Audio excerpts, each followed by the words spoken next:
What's up guys, I'm back with another video and today I'm going to be talking about a BBC TV show called Ghostwatch, which it gave a lot of viewers, e.g. kids, PTSD.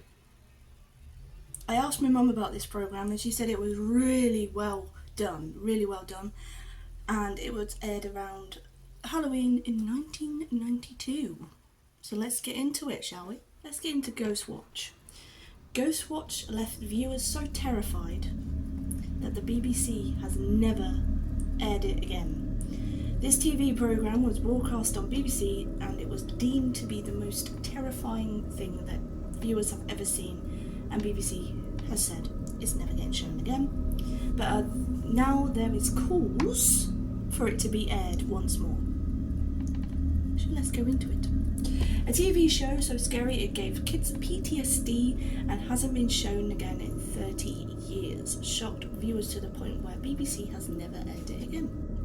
The one-off mockumentary-style show had terrified viewers flooding the BBC phone lines and was later slammed by broadcast regulators. The Broadcasting Standard Commission, BSC, said that Ghostwatch, the show in question, had initially created a sense of menace. They ruled it was too distressing and graphic, airing too soon after the 9 PM watershed. The show host includes Sarah Green, and known for her work for children's TV, and chat host Michael Parkinson, who passed away in August 2023. Despite this, many applaud the show's creativity and it believed to have inspired the found footage style horror films that followed, like The Blair Witch Project and Cloverfield. Since Parkinson's passing, there has been calls for the show to be shown again on British TV for the first time in 30 years. Oh God. Ghostwatch was only aired once on a Saturday, October 31st, Halloween night, on BBC One at 9:25 in 1992. It was a mockumentary style show investigating reports of a poltergeist in the most haunted house in Britain. The show's plot was inspired by the Enfield poltergeist, a supposed real event from the 70s. This event claimed that ghostly activities took place in a council house in Enfield, London between 1977 and 1979. Ghostwatch, although a drama, was presenting as a live BBC documentary, adding to the authenticity. The four presenters, Michael Parkinson, Sarah Green, Mike Smith and Craig Giles, were all well-known figures playing themselves. The live ghost investigation focused on two young girls, Kim and Suzanne Early, who were haunted by a scary ghost named Pipes at their home in West London. The ghost got its name because the children heard noises in the house and their mum said it's just the pipes, like they always do.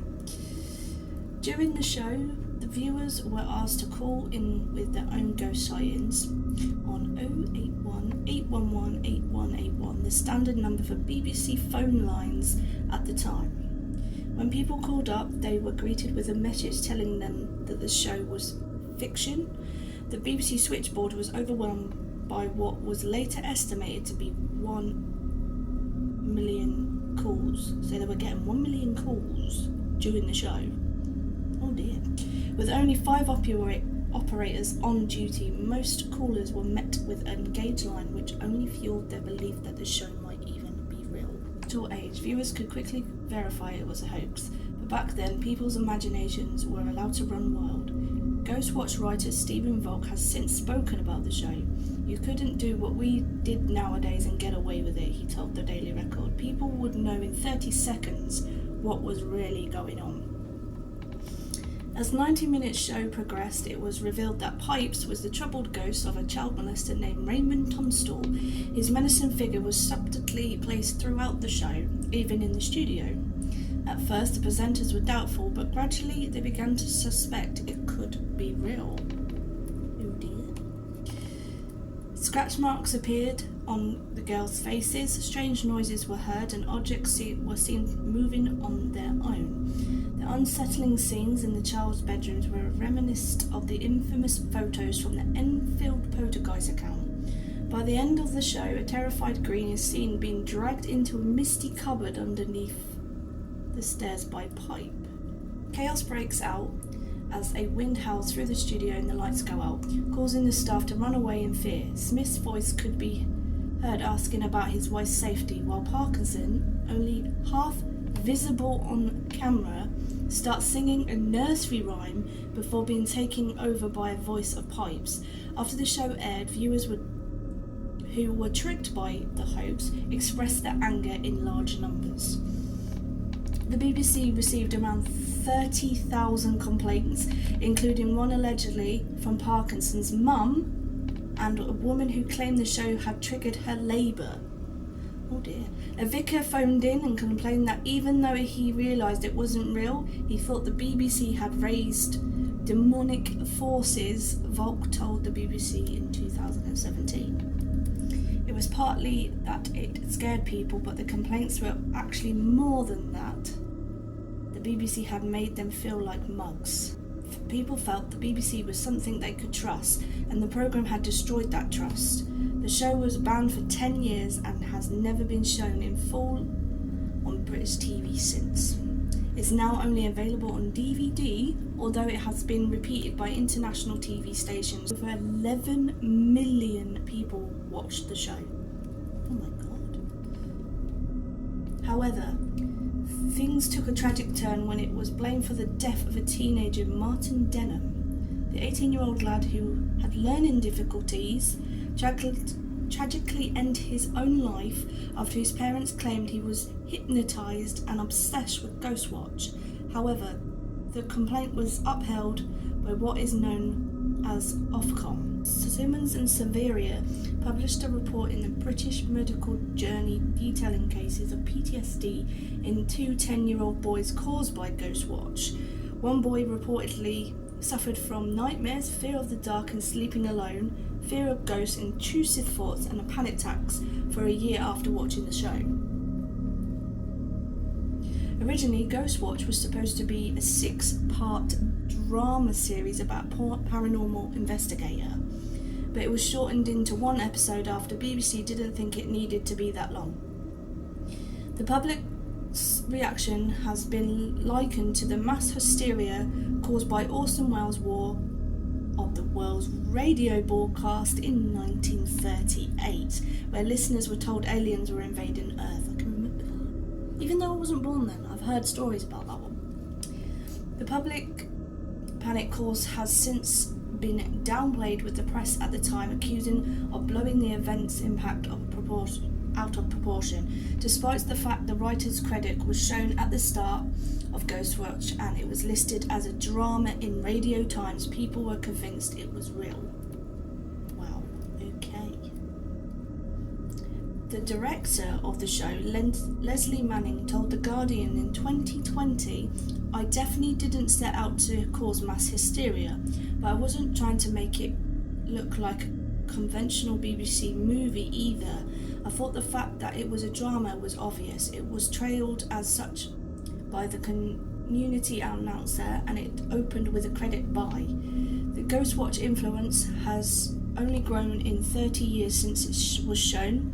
It's a unique use of videotape instead of a typical 6mm film, made it look like more homemade, and its shaky camera style filming has been copied in everything from TV's Most Haunted to Paranormal Activity franchise. Despite the programme's controversial success at fooling so many people being unlikely to happen again in today's ultra-connected world, it impacted lingerers just like a ghost," Volk said. "It's tremendously gratifying to hear people were scared and yet excited by it. To have that effect on other people who then want to do the same is passing the baton on to those who now want to go on and scare another generation of people." So the writers have basically said they've passed the baton on to the filmmakers and things like that, so that's pretty cool. But I wouldn't have liked to watch it, let's put it that way. It does sound quite creepy.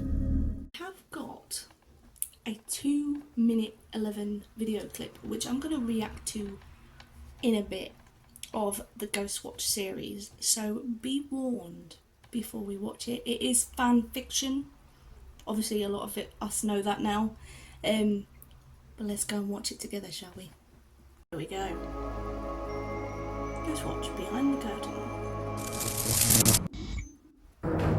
There are incredible noises coming from the walls. I can see what they mean by like the camera. Oh. Kimmy? Kim? Can't you do something? What the fuck's going on? Susie. Oh. She's been possessed. Stop it! Stop it, Susie! Suzanne, you're coming with me. Suzanne? You're coming... Suzanne? Listen to me, Susie. It is very well made. Susie? Let's put it that way. Suzanne, do you hear me? Yes. Yes. Oh, Get now out. she's gone back into the Get out if you don't want to sassy be here. teenager. I don't care. You just mess things up. You mess everything up. I hate you. Oh dear. Studio's completely dark, just blackness. This now. could be the All ending. The lights have failed. The power's gone off. Oh, there we go. We're getting some colour. We've got some lights in the studio. I don't know.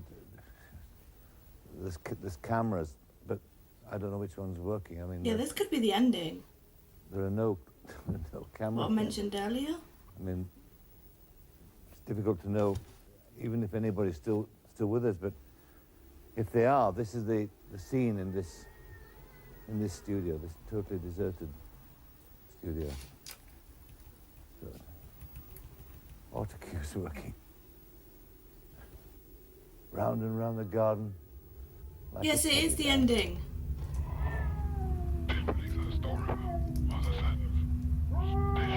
Oh my god, that is creepy! Oh my god, that is creepy. I would literally freak. That, for its time, would actually scare me if I was a kid. Just saying, just saying. It's very, very well made for back then, and I can see what they mean in that article where it's like a homemade type video. The voice acting for the possession is really good. But yeah, BBC, for one time only, please put it on TV so we can watch it. Or even on Netflix. Just saying. So I can watch it. I want to watch the whole thing. The whole thing. Guys, let me know what your thoughts of Ghostwatch is, and would you watch it? And would it scare you? If you would like me to go into more detail of the Enfield poltergeist, give this video a big massive thumbs up and hit that subscribe button. Until next time, stay spooky.